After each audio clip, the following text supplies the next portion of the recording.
Hello and welcome to another D3+1 battle report. It's been a while, we're back. Unfortunately it is going to be Necrons against Eldar again.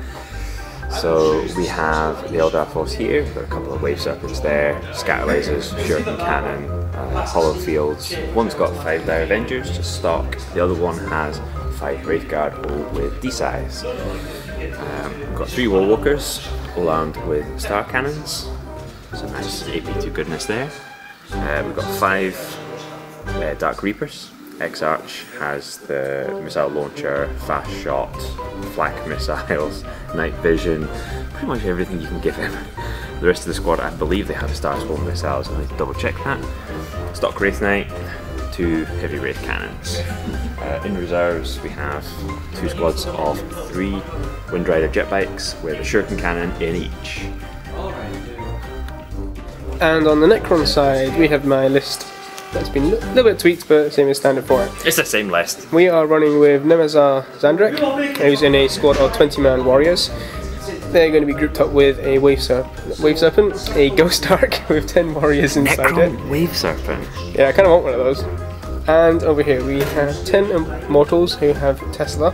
They have got a Lord who is equipped with Mind Shackle Scarabs, Resurrection Orb, and he has Septimenial Weave. We have 5 destroyers, 3 of them upgraded to heavy destroyers, so they have their heavy gauze cannons. Yes, they have big long guns. In reserve we have 5 Death Marks and we have a Doom Scythe. My Warlord trait, I got Strategic Genius, so I can re-roll my reserve rolls if I want to get a positive or a negative towards it. Oh yeah, and I got the one that allows my Warlord to re-roll saving throws of 1. I rolled my psychic powers and ended up with Eldritch Storm, Prescient and Hallucination, which should be fun. Both type doesn't match the armies, but it looks quite cool.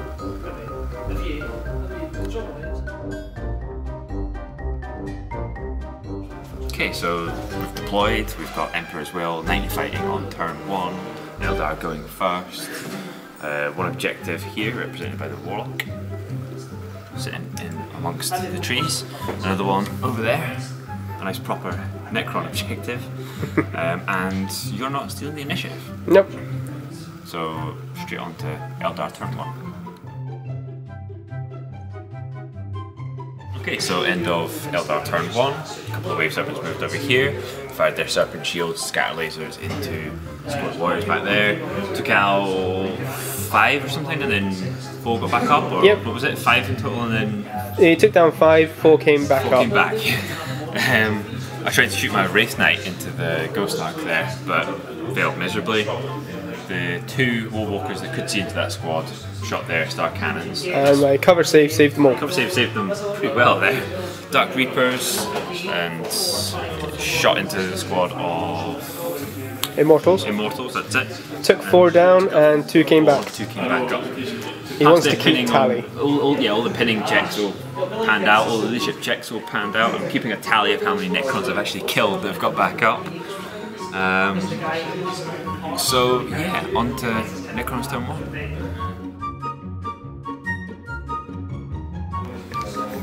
So end of Necron's turn 1. A little bit of fun for a bit. Over this side, people are creeping up, moving around. The Immortals are moving around. The Destroyers are moving up into position. Everyone ran into the trees. We thought we'd just hide from some of the weapons that we've got. He never really brings AP2 weapons. It's interesting. I gave Tank Hunter to the guys inside the Ghost Ark, and this is the sort of argument we had. With Night Fighting rule, if you're outside 20, if you're within 12 to 24, you're treated as having stealth.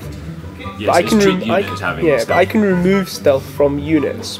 Using Zandrex's tactics, So whatever it's called. what I did is I removed stealth from the Warwalkers, and then everything fired up them taking down 2.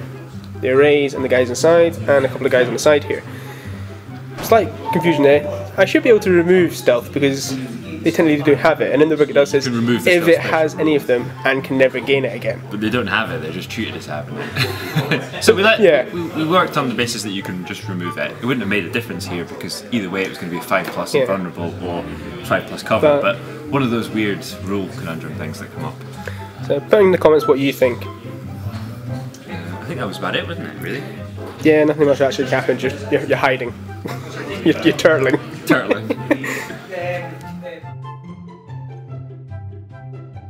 Go. Okay, end of Eldar turn 2. First blood happened. Took out the Ghost Ark. I always forget Necron models. Yeah, took out the Ghost Ark with the Wraith Knight. Managed to get an explode result. Reserves came in, one squad of jet bikes, the other squad still in reserve. 2 Wave Serpents moved over there and cut down pretty much all but 3 guys left from inside the Ghost Ark.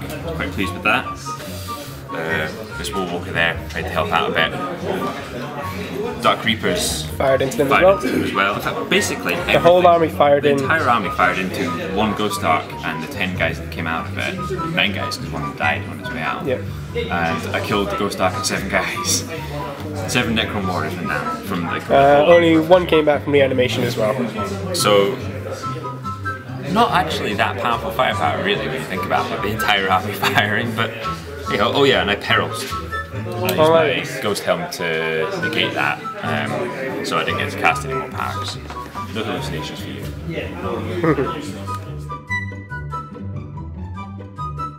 So, end of Necron's turn 2.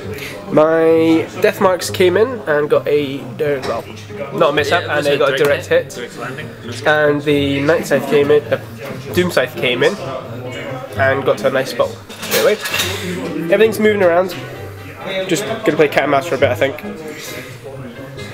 The Destroyers have jumped over, but the action was we annihilated his HQ and his Dark Reapers over there. The Death Marks took out 3 of them, being marked up, and Doomside took out the rest. He was too quick on his rolling and didn't look out Sir on the Death Ray being strength 10 against his HQ. But even when I rolled it just to see what would happen anyway, I rolled a 1, so I wouldn't have been able to look out Sir anyway. So yes, it's done its job for once. Normally it doesn't do as great. I caused 1 wound on the... What's that thing called again? Yeah. I know it's pointless shooting at it, but it's the only thing that I could with my Destroyers.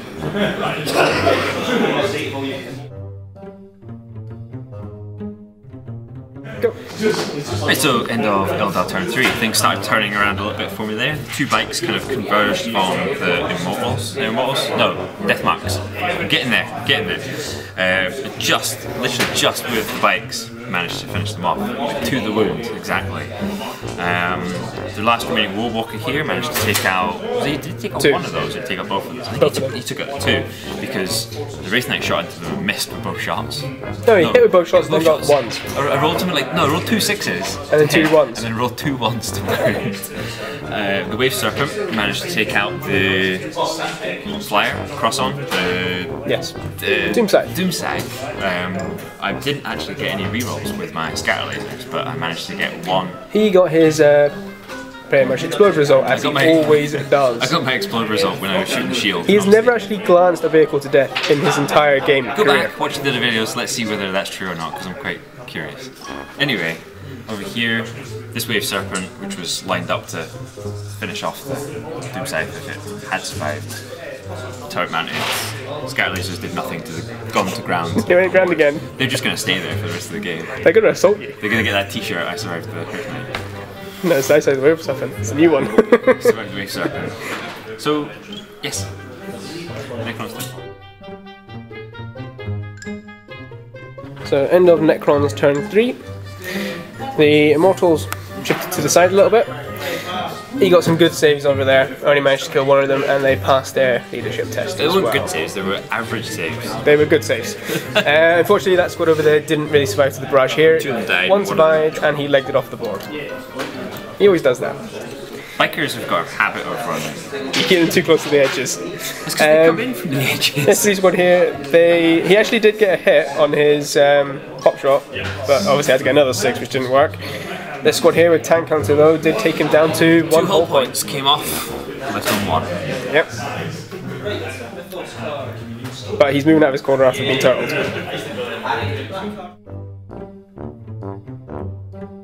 Okay, end of Eldar turn 4, between the Wave Serpent, the bikes, and the last remaining Wall Walker, we managed to take out the heavy destroyers and destroyers. Yep. Just to finish them off, so this side of the board is now fairly clear. Wave Serpent dropped its payload up here. The Wraith Guard managed to flame, was it 11 in total, I think it was? It was about 11 Necron warriors. One came back. Reanimation is not working this game. Really, really bad reanimation result there. I tried to fire with the scatter lasers into the squad that went to ground again and passed all their saves. The Wraith Knight shot into the back of the squad and then charged it. One die. I managed to kill one guy because you managed to look out, sir, one wound and then pass the other one on your HQ, and you pass your leadership and fear tests for that matter. Yep. So Necron's turn 4. So end of Necron turn 4. I'm gonna call it because I can't actually win. Playing it out, these guys would move across, holding this objective.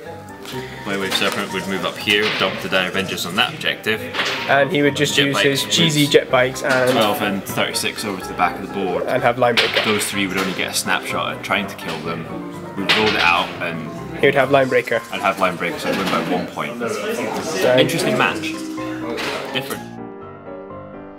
So yeah, there's been quite a long break between matches that we've recorded and uploaded, and that's partly due to me working away from home for most of this year, other side of the country, so there's a bit of that. Also, you know, we're trying out a new place to play, I suppose, the new host area rather than in my kitchen on the table, which is working out pretty well. I mean, obviously their table's already painted up, all their terrain is supplied, and so on. It's pretty good going. And we're also looking into bringing new people in to record more videos, so you don't just have to watch Necrons and Eldar go up against each other these days. So, anything you want to add to that before we go into things you would have done differently? Not really. Everything was covered. Hopefully we will have new armies soon. I just need to get my Blood Angels painted up. Yes, I'm looking into beefing up my Dark Angels. Not sure which side I'm going to go down, if I'm going to go down Deathwing or Ravenwing. Fair enough. Or I might just go with the standard, might just go with troops and devs. So that match that we just played there, would you have done anything differently? Yeah, charged up into your face. You pulled back though. That was the plan. Yes, I should have charged up. I was trying to bait you a bit closer. I was being too cautious. Losing the Ghost Dark on turn 2, I think it was. Yeah, turn 2 or turn 3, yeah, it was, yeah, with the Wraith Knight getting that lucky explode result. My Doomscythe did actually do well this time. Normally when he flies in he doesn't get many kills, but this time he did manage to, well, take out your HQ and, well, took out one of the nasty units you had as well, your Dark Reapers. I don't think that it ever does badly. It could do so much more with what it's capable of, that's the thing, but with 2 Wave Serpents and they ignore cover, I mean, you just need to get that one hit to give you twin linked.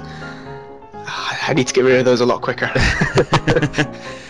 So he goes off the board and he can fly around and do what he wants. I was, you know, quite pleased with how things went. I think I made a few subtle mistakes. The Dark Reaper positioning was pretty poor, so I couldn't really take advantage of that. I mean, we set up this board with, I suppose, firing lanes rather than having, you know, a shooting army sit back, you know, on top of a building and just blast anything as it comes close.